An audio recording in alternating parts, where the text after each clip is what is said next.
We've seen nations try almost everything to bend the arc of their future. They build cities that scrape the clouds, armies that cross continents, and economies that roar forward like engines built from steel and sheer ambition. But beneath all the spectacle, a quieter truth sits at the core of national strength. A society's shared mindset, its moral choices, and the trust that binds its people to their institutions. And when those bonds begin to fray, even the most powerful nations discover something sobering. You cannot squeeze resilience out of fear. You cannot manufacture loyalty through pressure. And you cannot fix a demographic crisis by demanding more from people who already feel exhausted. That's why today, we're looking at the story behind China's demographic decline and a deeper, uncomfortable reality that is often missed in the headlines. Because for all the talk of statistics, fertility rates, and population curves, the most important forces shaping China's future won't be found on a spreadsheet.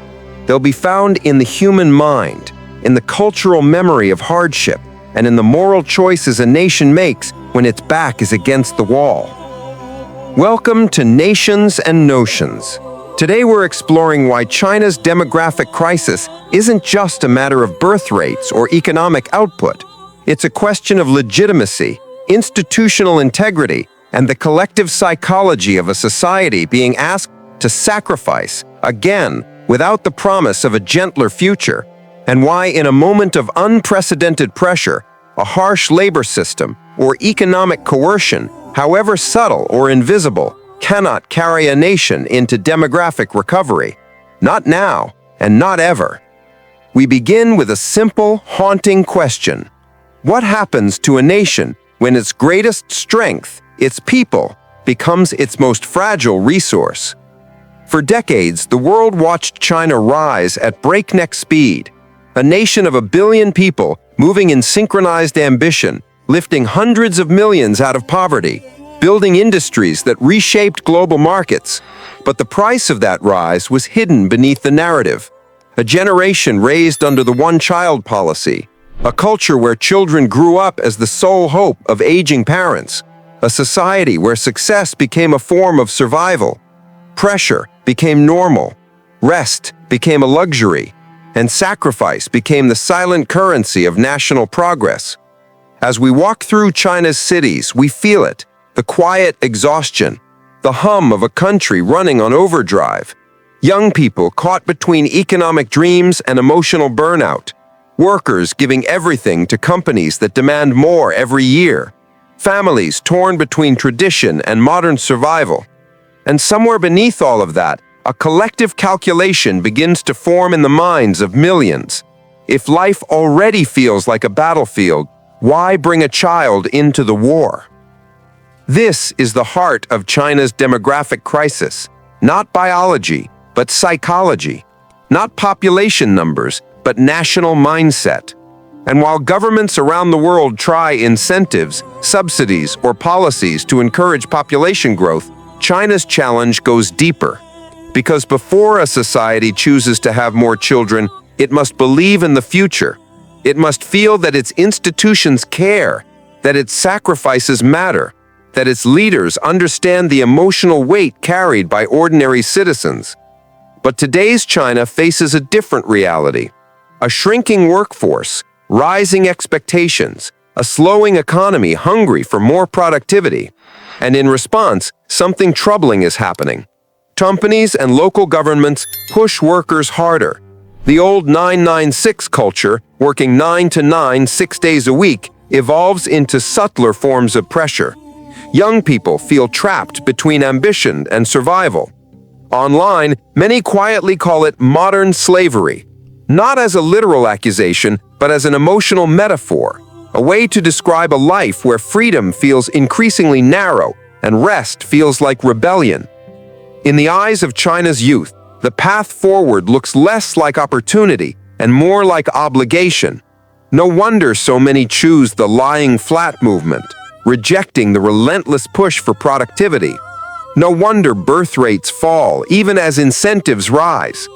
A nation can encourage childbirth through money or policy, but it cannot force hope into hearts that feel depleted. And hope is the true currency of demographic renewal. To understand the roots of this mindset, we look back at history. China endured a century of humiliation, foreign invasions, revolution, famine, and political upheaval. Its people learned to work hard, endure suffering, and put the collective above the individual.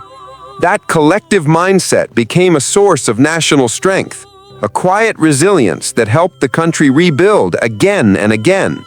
But resilience is not infinite. It needs rest. It needs recognition. It needs compassion from the institutions that benefit from it. As China entered the modern age, economic growth demanded even more sacrifice. Migrant workers left rural families behind to build the nation's great cities. Women became the backbone of both labor and family care. Students spent years grinding through hyper-competitive exams only to face job markets tightening beneath their feet. The one-child policy concentrated pressure in ways no society had experienced before. And as prosperity rose, so did expectations. Success was no longer optional. It was required for family honor, for survival, for belonging. But when national power grows faster than emotional well-being, society becomes quiet on the outside and turbulent within. We see it in the silent frustration of graduates unable to find work, in the financial stress of couples who want children but feel they cannot afford them, in the resignation of workers who no longer believe effort leads to stability, in the unease of a generation that sees sacrifice as endless and reward as shrinking. The demographic crisis is not a mystery. It is a mirror, a reflection of a society where economic pressure has outpaced emotional sustainability, where productivity has overshadowed dignity, where a nation's power has risen, but its people feel increasingly powerless in shaping their own futures. And this is where the metaphor of slavery enters the national conversation, not as a literal accusation, but as a moral alarm bell. A message that a system built on endless extraction, whether economic or psychological, cannot hold a nation together. It cannot restore trust. It cannot inspire hope. And it certainly cannot reverse demographic decline. A population does not grow because a government wants it to. It grows when people believe tomorrow will be kinder than today. When institutions feel protective, not extractive. When national strength is built not on fear or pressure, but on dignity, agency, and shared purpose. We've seen this lesson before. Japan's demographic collapse happened not because people stopped wanting families, but because society became too stressful to sustain them.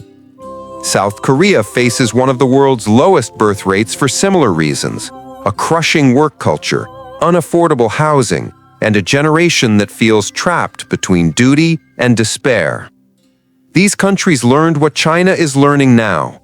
Demographics are moral before they are mathematical. A society must nourish its people before it can expect them to build its future.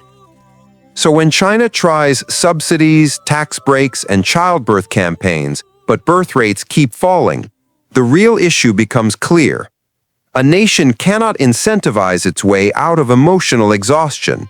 It cannot regulate its way out of cultural disillusionment, and it cannot pressure its way out of demographic decline. The tools that built China's rise, discipline, collective sacrifice, relentless work, are not the tools that will secure its future. For China to recover, something deeper must shift, a recalibration of national priorities, a recognition that institutional integrity is not measured only by efficiency, but by compassion, a new social contract that acknowledges the weight of modern life and respects the emotional reality of those living it. A turn toward a governance philosophy where strength comes not from extracting more, but from caring more. Because in the end, a nation's power is inseparable from the well-being of its people. Legitimacy is not built in the halls of government, but in the hearts of those who live under its protection. A collective mindset is not shaped by slogans or campaigns, but by how a society treats those who feel most vulnerable. And resilience, true resilience, is not born from pressure, but from trust. As we step back and look at China's demographic crossroads, we're reminded of a truth that applies to every nation. A population is not a resource to be managed. It is a relationship to be nurtured, a future to be earned, a shared narrative that requires hope, fairness, and dignity to thrive. The question facing China now is not whether it can grow its population, it's whether it can rebuild the emotional foundation of its society, whether it can shift from an economy powered by sacrifice to a future powered by well-being, whether it can move from a narrative of survival to a narrative of possibility. And in that transformation, China would not only shape its own fate, but offer a powerful message to the world that national strength is not measured by how much you demand from your people, but by how much you invest in their humanity. As we close, we invite you to reflect with us. What truly holds a nation together in moments of profound change? How do moral choices made by institutions ripple across generations? And what does resilience mean in a world where the greatest challenges are not external enemies, but internal pressures? These are the questions that define the future of nations and the shared destiny of us all. If you found value in this journey, join us by subscribing to Nations and Notions, where we explore the hidden forces shaping our world. Like this video if it sparked a new thought, and share it with someone who loves to explore the deeper story behind global events.